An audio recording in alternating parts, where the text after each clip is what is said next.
My first marathon was in Utah. I was in college. I had never trained for anything like that before, not even a half marathon. And I had a buddy he's like, hey, you want to do a marathon? I'm like, sure. So we trained and did a marathon. And the crazy thing is I got injured, and then I had surgery, and then I didn't run for like 4 years after that. Right after college, my aunt has always really been into marathons, and so she had asked me to run the Marine Corps marathon with her because she was retiring from the Marine Corps. Usually after the first one, you either get the bug or you don't. Normally having a good running group and having people just excited and celebrating something big that not a lot of people can accomplish gets you hooked to try to push yourself and try to see if you can be faster. It's just this internal thing I have. I don't know, it's probably I have something wrong with me. I don't know. I get a lot of sense of accomplishment and joy in just doing Ironmans or doing marathons, and I love to compete. There is a runner's high. You get that runner's high, and I think that the marathon is such a feat in itself, and then to elevate yourself and to run even faster and to see like the paces and how much you can push yourself fitness-wise. So an Ironman it's a triathlon. You swim 2.4 miles, you bike 112 miles, and you run 26.2 miles. So you finish with a marathon.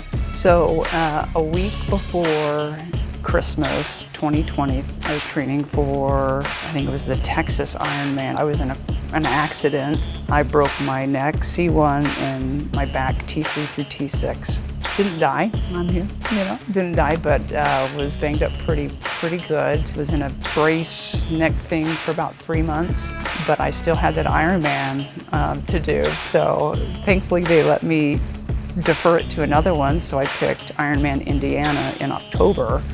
And after 3 months of immobilization, I was able to start biking again and swimming again. I did Ironman Indiana 10 months post-crash. Glenn is a really talented athlete. He's really decorated in triathlons and with Ironmans and stuff, and so it's been fun to run with Glenn the last couple of years and see how fast he's gotten. It's been fun to have a connection here at work. We have a lot of people here that do run marathons actually, but it's been this kind of level. It's fun to have somebody else who's pushing really hard because we're doing the same training plan, kind of seeing how each one of us are doing and we're feeling and just everything like that. We do 12-week training blocks. We train even year round, but usually that's when we focus on that specific race. So for Boston, a lot of hills and everything like that, and we gradually build up every single week for miles. This week's actually our peak week.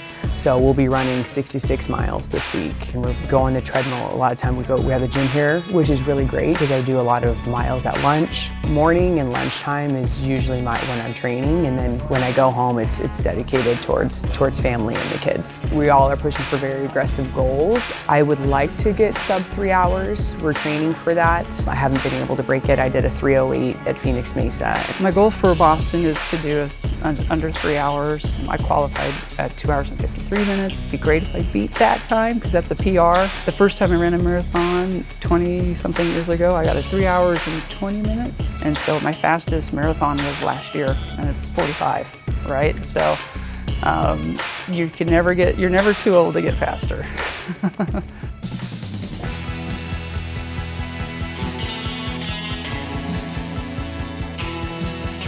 Boston was amazing.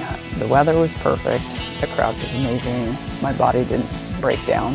Kind of a once-in-a-lifetime thing. It was a personal best for me, so that was pretty cool. Finishing time was 2 hours, 52 minutes, and 30 seconds. I did really well. I did PR. I didn't get my sub 3 hours, so I'm still going to be chasing that for a little bit of time, but I got a 3:08. There was a part during the race, you come through this intersection, and it's a big intersection, and there has to be probably 5,000 or 6,000 people just like screaming at the top of their lungs, and I just was filled up with so much emotion, I started to cry. I'm like, I need to hold it together here.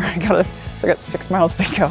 So we did a shakeout run the day before the race, and as we were running, somebody mentioned, oh my gosh, that's Jen McCain.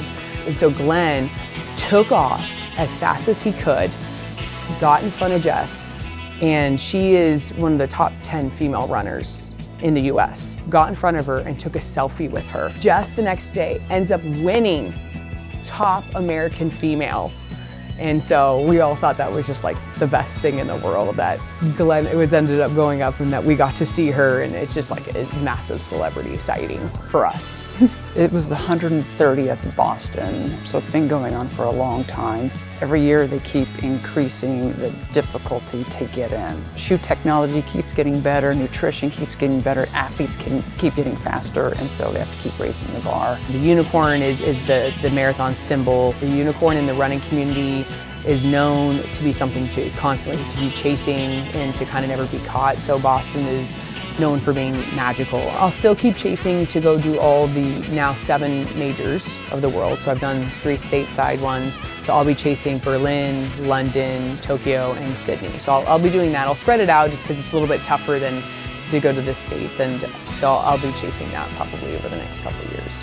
One thing I want people to understand is like, okay, I might be a little crazy, you know, in running marathons and doing like endurance races, but you're never too old to start. I know people who start in their 60s and start to run, and so I feel like the message that I hope people understand is it's not going to be easy. It requires sacrifice, waking up early, you know, or maybe your lunch is not eating, it's jogging, you know, on a treadmill in the gym, but it requires some level of sacrifice. But regardless of your age or your current fitness level, you can do pretty much anything.